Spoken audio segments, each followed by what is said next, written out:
প্রয়োজন। বর্তমান চলমান গণতান্ত্রিক আন্দোলনের আমাদের প্রিয় নেতা, জননেতা, বিএনপির ভাইস চেয়ারম্যান জনাব শামসুজ্জামান দুদু ভাই তার মূল্যবান বক্তব্য নিয়ে আসবেন।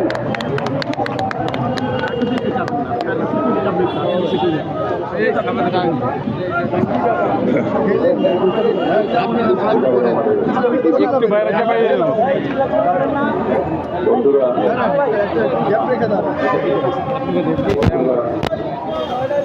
আমি শুরুতেই আয়োজক সংগঠনকে ধন্যবাদ জানাই।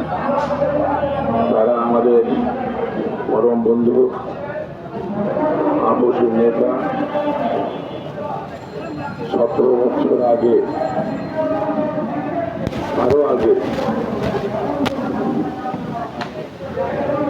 11 সালে 17 তারিখে গতকাল যেটা তার গুম হওয়ার দিন ছিল, সাবেক ছাত্র নেতা, সাবেক ছাত্র দলের সাধারণ সম্পাদক, বিএনপির সাংগঠনিক সম্পাদক, একাধিকবার নির্বাচিত সংসদ সদস্য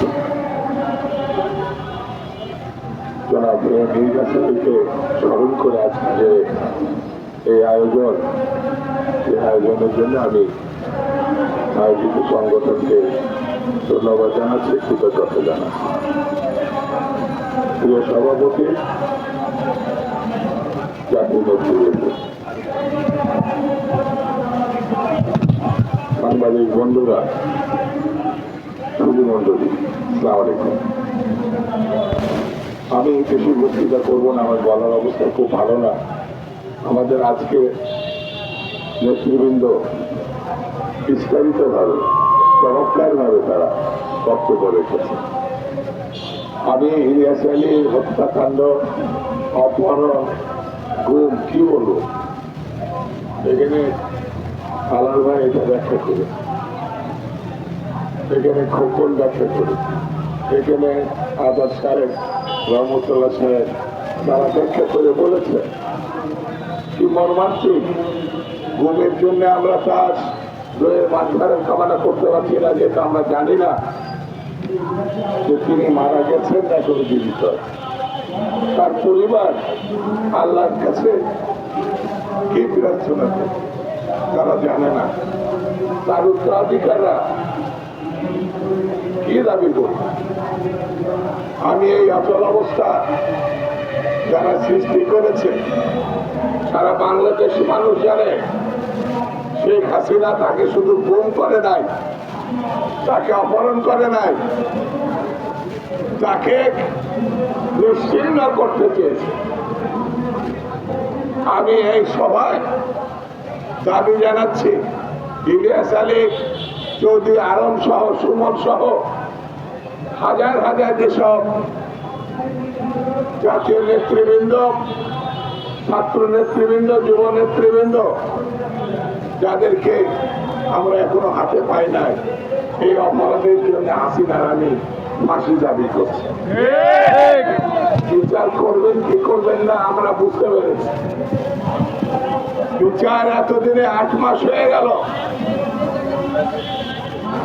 প্রধান উপদেষ্টা সহ এই উপদেষ্টা মন্ডলে কোন দায়িত্বশীল নেতা, উপদেষ্টা, ইলিয়াস আলী তো সাবেক সংসদ সদস্য বটে, তার বাসায় যাননি কেন? সেদিন আপনার কাজটা কি? যারা এই সরকার হাসিনার পতনের জন্য আন্দোলন করেছে, আপনারা তাদের বাসায় যাননি। আপনি 5 মাস ধরে পরে আপনারা গেছেন গুমের যে ঠিকানা আয়না ঘর, সেখানে। সেই জন্য এই সরকারের কাজ কামে দেশবাসী খুবই উদ্বিগ্ন।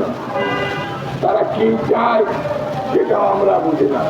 বিএনপিকে পাশ কাটানোর জন্য, যাতে বিএনপি নির্বাচনের মধ্য দিয়ে, মানুষের সমর্থন আদায়ের মধ্য দিয়ে, ভোটের মধ্য দিয়ে সরকার গঠন করতে না পারে, সেই জন্য নির্বাচনকে এড়িয়ে যাওয়া হচ্ছে বলে আমরা মনে করি।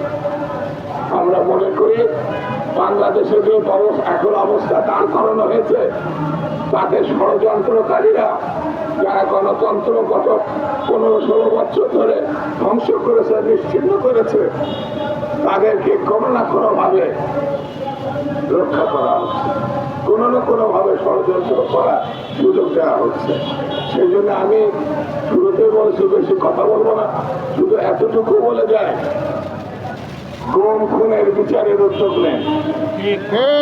যারা অর্থ লুটপাট করেছে তাদের আইনের আশ্রয় নিয়ে আসে, যারা এখন চারিপাশে ঘুরে বেড়াচ্ছে, যারা প্রশাসনে আইন শৃঙ্খলা বাহিনীতে বেশিরভাগকে প্রতিষ্ঠা দিয়েছে, রক্ষা করেছে, থাকার ব্যবস্থা করেছে, তাদের বিরুদ্ধে আপনার আইনগত ব্যবস্থা নেন।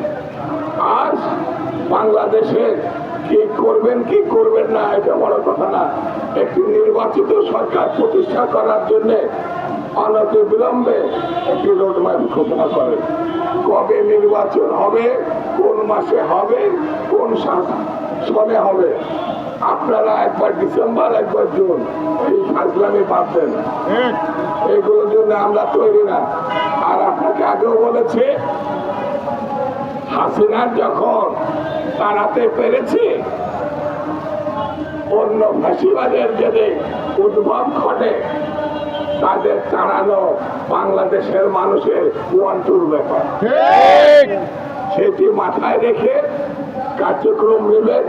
আপনাকে ফুলের মালা দিয়ে গ্রহণ করেছে, ফুলের মালা দিয়ে বিদায় জানাতে চাই। এটাই বিএনপির স্ট্যান্ড এখনো পর্যন্ত। সবাইকে ধন্যবাদ। খুদা হাফেজ। বাংলাদেশ জিন্দাবাদ।